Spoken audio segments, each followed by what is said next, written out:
Hey everyone, welcome to another video. Today we're going to talk about issue number 9 of Storm from the Ashes, written by Mirwa Ayadil and art by Lucas Wernick.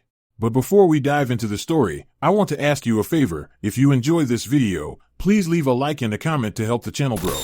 So, with that said, this issue opens at the Federal Bureau of Investigation Headquarters prison, where Storm is locked up. And after an undisclosed amount of time, Storm stood to her feet and told the officer on duty that she was ready for her phone call now. But when Storm called, no one was there to answer. Now this led to the officer saying, "My lawyer is my ex-wife's sister. She's a damn good lawyer, but she does ghost me sometimes too. If I don't suffer once in a while, she won't get invited to her family barbecue. I guess this is one of those days for you." But that was when Storm replied by saying, "Jennifer Walters is exceptionally professional and dedicated to upholding the sanctity of law. So if I can't reach her, it is because she must be preoccupied with important legal matters." Now that couldn't be further from the truth, because on the next page, we see Strong Man punching She-Hulk right in the face at Maggot's Fight Club as Blue Marvel issued a 5 count. Now as this battle played out, we get a narration saying, "A power shifter is often an unremarkable being who has suffered through mutations, dangerous scientific experimentations, or a magical encounter. A traumatic experience that has now linked this individual to an immeasurable energy source.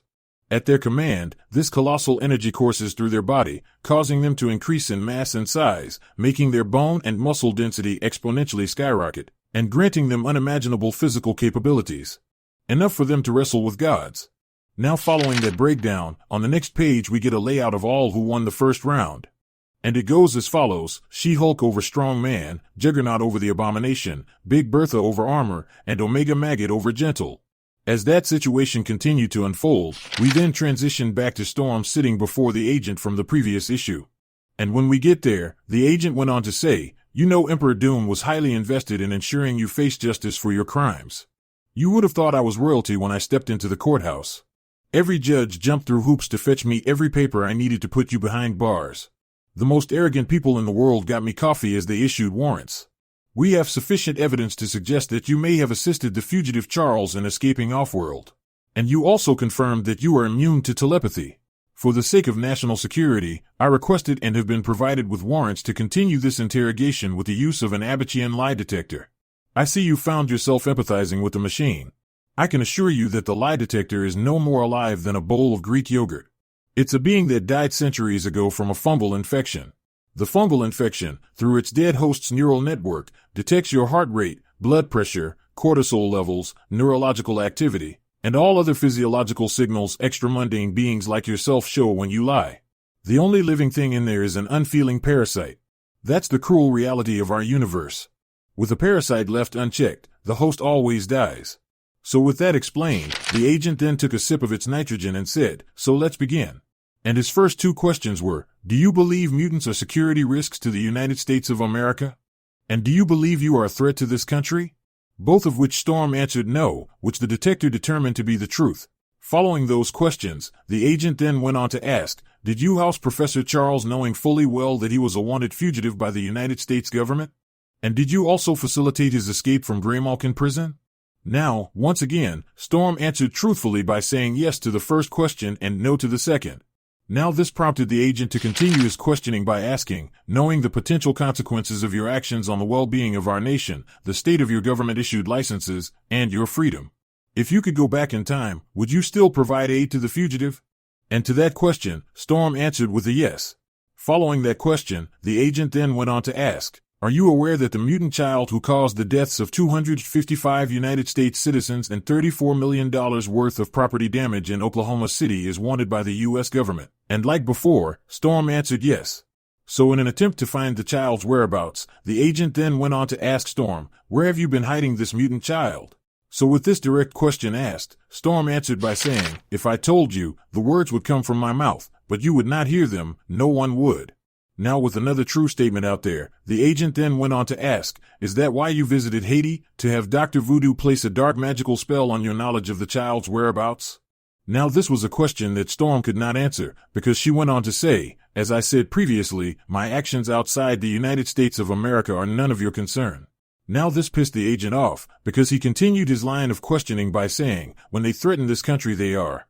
We've received readings of immense cosmic power from your sanctuary that you consistently fail to record in your reports to any of the government agencies. You allowed a dangerous fugitive mutant to escape arrest. Now you keep the location of an unstable Omega-level mutant threat away from us. You seem to consistently choose the interests of powerful and dangerous mutants over the safety of this country and its citizens. So, I ask again, do you think you are a threat to the safety of the USA? But this time, when Strom answered no, the detector picked that up as false. So with that interrogation going the way it's going, we then transition over to Limbo with an agent named Etienne seeking a meeting with a certain somebody. And while she is there, she states, I am an agent from the United States of America, the greatest country on earth. I don't care if you've been lied to all your lives, but I can assure you that one thing is true. You need us. Ileana Rasputin leaves you time and time again for a life in our country. Madeline Pryor rules Limbo from a foreign throne in our country. They may not be able to create it here, but even they understand what true greatness is and want to be close to it. Your grandfathers had stories of great battles, truly great battles. Their generation brawled against the Asgardian rock trolls and won. Your fathers made Sidorak shudder. But you, what great battles have you won? What tales of valor will you make your children turn into songs? The ones where you were a minor inconvenience to Spider-Man? Now, to that, the creature which the agent was talking to answered by saying, Greatness, that's your offer? You will make better food than you did emissaries. For I was the one who led the assault on the trolls. I made Sidorak bleed for killing my wife. And it was my 10,000-year-old eyes that have seen things your nightmares could not fathom. How old are you? How old is your nation? What gives you the nerve to think you can tell me of greatness? What do you know of it? So as the demon downplays her value, the agent mustered all she had and said, Ileana Rasputin lays claim over Limbo because of her soul sword. Madeline Pryor does the same through her scythe of sorrows. We have spent considerable resources to learn how to create these essence blades. We'll teach this skill to different rebel factions across Limbo and destabilize its hierarchy. And when its structure and governance are in ruins, it would be easy for an old guard like yourself to seize power. You don't want greatness, fine. We can give you power, and a lot of it. So following that interaction, we then see the agents returning back to Earth and checking in with Agent Lundquist and reporting how they were able to strike a deal with the demons. So with everything green lit, the agent then went on to create a sphere which was used to transport them to the sanctuary. Now speaking of the sanctuary, the agent went on to say, the demons of Limbo should be wreaking havoc on the Storm sanctuary by now. With Storm distracted over at HQ by Fabii, Maggot is the only heavy hitter at the sanctuary. He'll have his hands full with demons. And amid the chaos, we should be able to retrieve the sanctuary's power source with ease. Now, to this statement, Agent Lundquist went on to correct her by saying, it's not a power source, there's no way in hell it is. The cosmic radiation coming off it is comparable to Galactus's energy signature. It's a weapon, no doubt about it, and I'm tired of mutants. But when they arrived at their destination, to their dismay, the Iraqi mutants alongside Maggot's guest had already whipped out the demon threat. And just to add insult to injury, Manifold created a portal which She-Hulk used to get to high ground and say hi to the agents in person. So with that battle going as expected, we then jump back over to Storm telling the agent, I have a friend who is the best at card tricks. I've learned so much from watching him over the years. You ceaselessly displayed all these warrants for every single action you've taken against me. You make yourself appear like you would never do anything if it wasn't by the book. But you're worse than a criminal because you betray the trust your position earns you. All your theatrics, just to hide the fact that you plan to raid my home without the legal backing to do so. You disgrace the power that is given to you.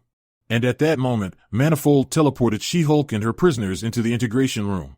And like a boss, She-Hulk informed Agent Lundquist that her client will be leaving their custody now. And if they have a problem with that, then they can settle it in front of a judge. So with all that dealt with, we then see Storm and Manifold walking in her sanctuary, and as they walked, Manifold asked if this mech was what they were after. To which Storm replied by saying, I'm afraid it's something much worse. Something has taken possession of my body.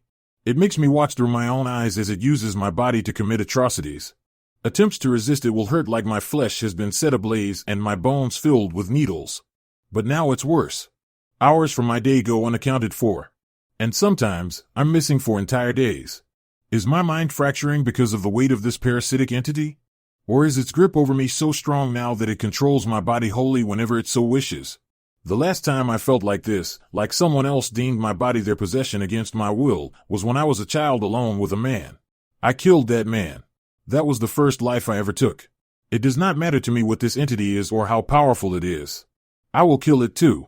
But first, we need to figure out what to do with this cosmic being that it has abducted in my name and hidden in my home. And while Strom is explaining this to Manifold, we also get a narration saying, when we wage wars, we have our bombs and explosives, the war-ending kind, the opposition annihilators. Eternity, the physical embodiment of our universe. The entity that has made Strom its new home has such a weapon too. With this weapon, Eternity intends to end his battle with Oblivion even before it begins. Behold, the greatest weapon in the universe, Abraxas. The physical embodiment of destruction. The bomb entity. So with that out there, we then fast forward to a peek in the future with a narration saying, whenever Eternity requires an infinite escalation of his already infinite power, he uses the dreadful bomb entity as a cosmic battery. A lesson he learned from watching Earth's power shifters through Storm's eyes. So as they stood ready to do battle, the voice in the darkness stated, all these eons eternity, and you finally grow a warrior's spirit. And to that, Eternity replied by saying, all these eons, and you mistook restraint for weakness black winter. In the body of Storm, I am unbound, unchained, limitless. For the first time in the billions of years that I have existed, my brother Oblivion will finally know the true meaning of fear. He and Hadad will know defeat at my hands. But see, Eternity has never been more wrong. No matter how great the power he amasses, Oblivion will not know defeat by his hands, for in the void, Hadad had already slain the great cosmic Leviathan, and our universe is next. And with that said, this issue of Storm comes to an end. Now down in the comment section below let me know your thoughts about this issue and what predictions you could have moving forward. So with that established, I hope you enjoyed this video and please don't forget to leave a like and a comment if you want to see more videos like this. Thank you for watching, and I'll see you in the next video.